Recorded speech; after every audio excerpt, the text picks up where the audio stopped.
하나님 말씀 시편 39편 1절에서 13절입니다. 시편 39편 1절에서 13절입니다. 시편 39편 1절에서 13절.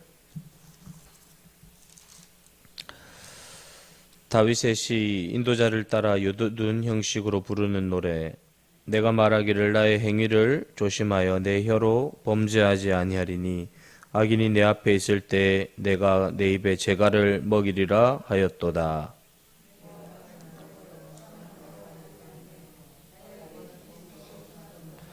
내 마음이 내 속에서 뜨거워서 작은 소리로 엎조릴 때 불이 붙으니 나의 혀로 말하기를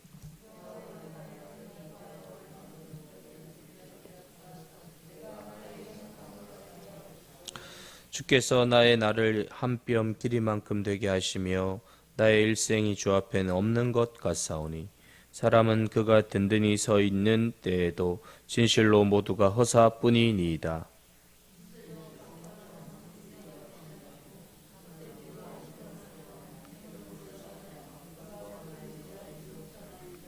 주여 이제 내가 무엇을 바라리요 나의 소망은 주께 있나이다.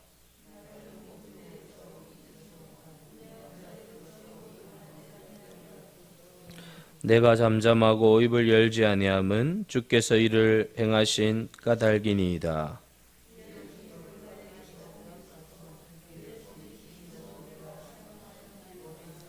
주께서 죄악을 책망하사 사람을 징계하실 때 그 영화를 좀먹음같이 소멸하게 하시니 참으로 인생이란 모두 헛될 뿐이니이다. 셀라.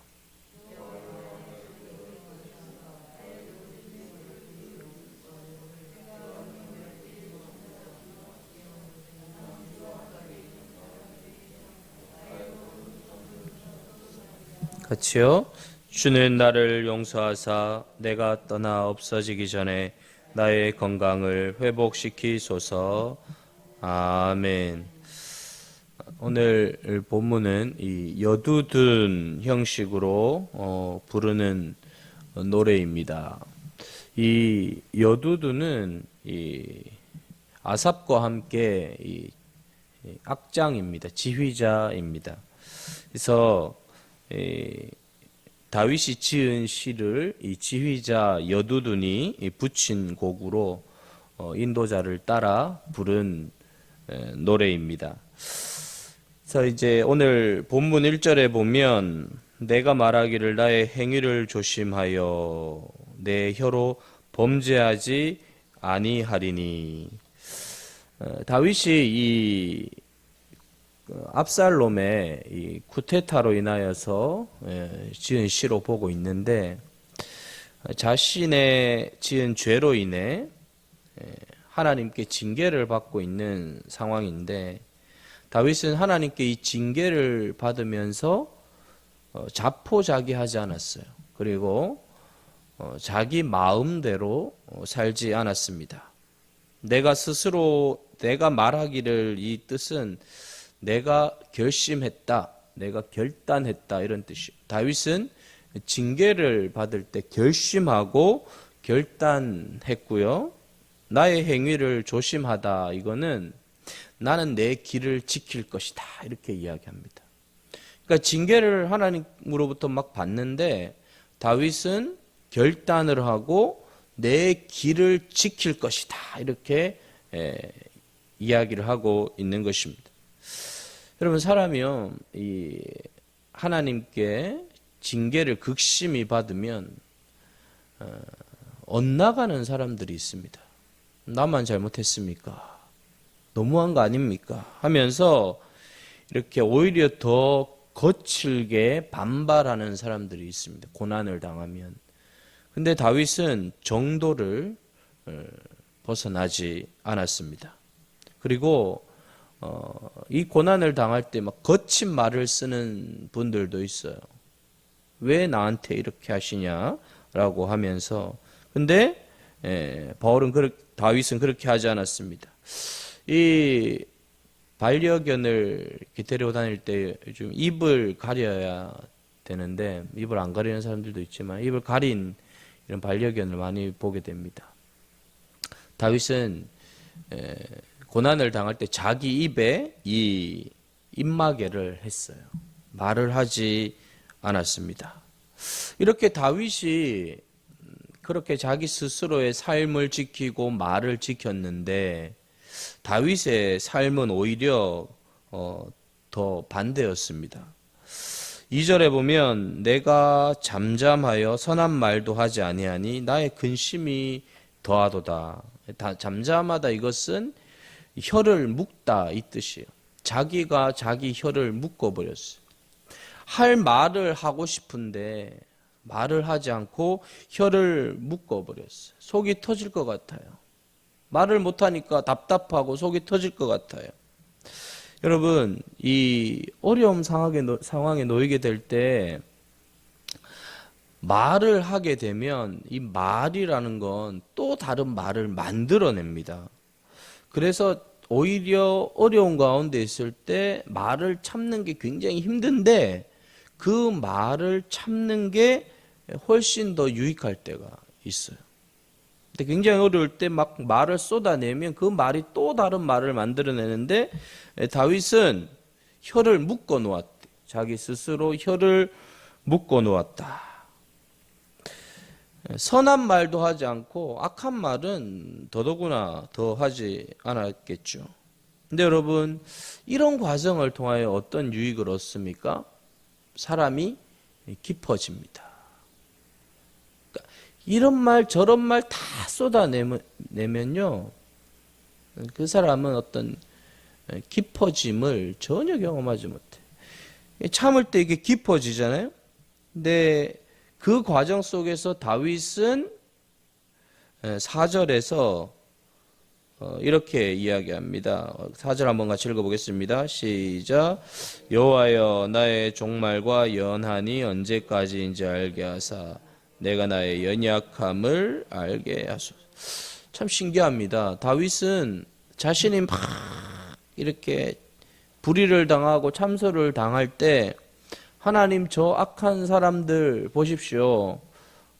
저들에게 벌을 주십시오. 저들의 행위를 아시지 않습니까? 이렇게 이야기를 하지 않고 사람에게 하는 말을 딱 거두고 어떻게 하는가 하면 나의 종말과 연한이 언제까지인지 알게 하소서 이렇게 이야기합니다. 여러분, 이게 지금 다윗이 겉으로 보면 내가 언제까지 살 수 있습니까? 이렇게 묻는 것 같은데 그게 아니에요.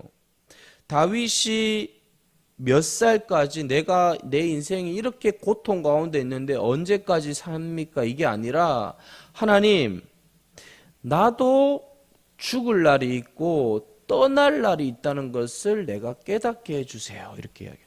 그러니까 상황이 막 어렵고 고난을 당하는데 고난을 당하면서 저 사람들, 저 인간들을 처리해 주십시오, 없애 주십시오 이게 아니고, 그리고 내가 몇 살까지 삽니까? 내가 언제까지 삽니까? 이걸 묻는 게 아니고 내가 내 종말 연한 끝이 있다는 것을 기억하게 해달라고 이야기합니다.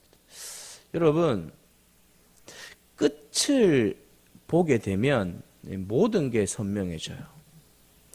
끝을 인식하는 사람은요, 모든 걸 다르게 해석해요. 끝을 상실한 사람은 멋대로 살아요.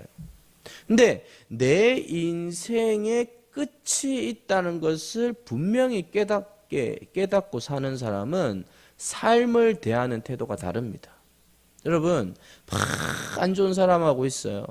근데 내가 내 인생의 끝을 알아요. 그러면 그 사람은 굉장히 그 사람을 이해하는 폭이 넓어집니다. 그리고 그 사람의 연약함을 받아들이면서 내 끝이 있기 때문에 그 사람을 오히려 품어주게 돼요.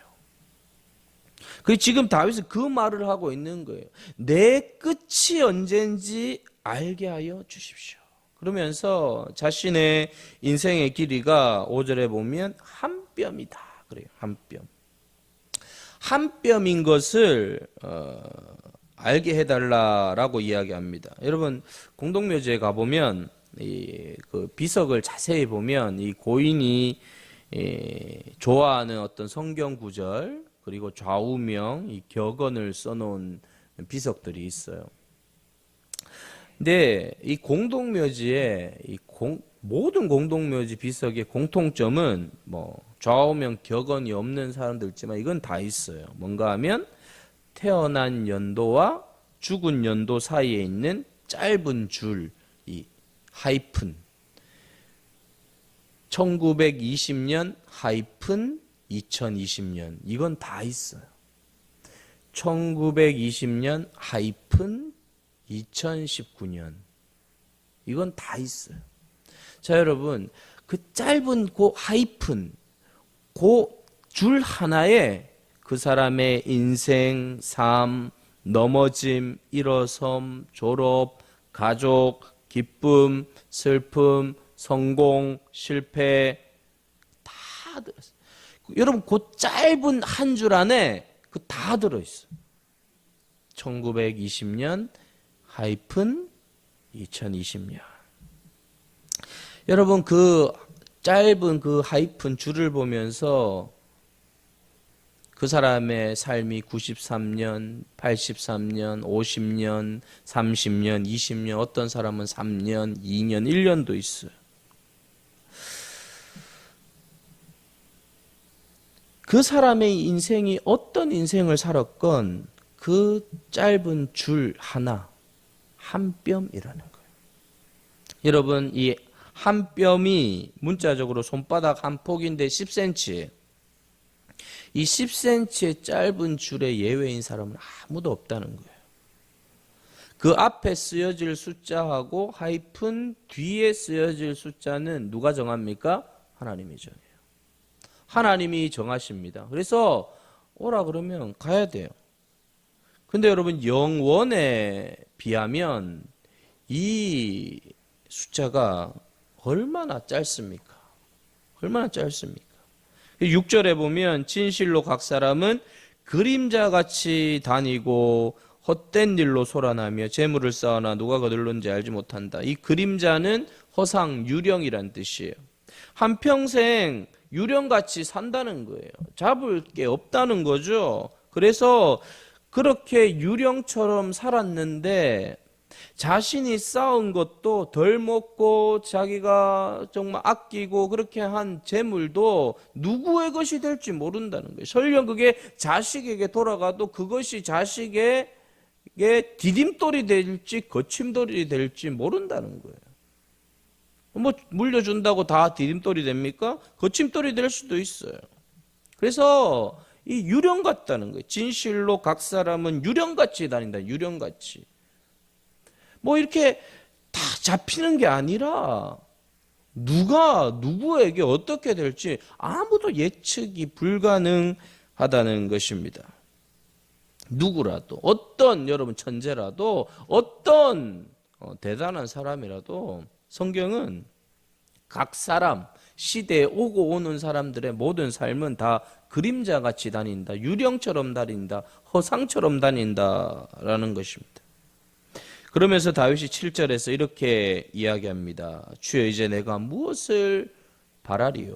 이렇게 유령같이 다니니까 내가 무엇을 바라겠습니까? 나의 소망은 주께 있나이다.